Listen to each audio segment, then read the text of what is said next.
প্রশাসনিক বৈঠকে চিরকালই আমরা আসি। বিরোধীরা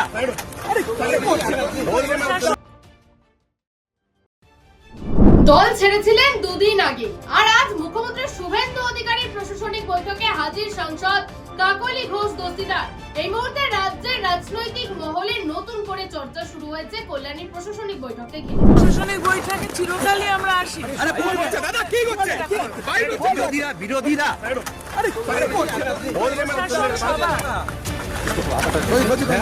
প্রশাসনটা সবার, এটা কোনো দলীয় কর্মসূচি নয়।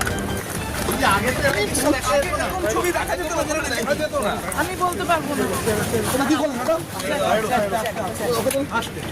চশমা পড়ে গেল কার কি ছবি হচ্ছে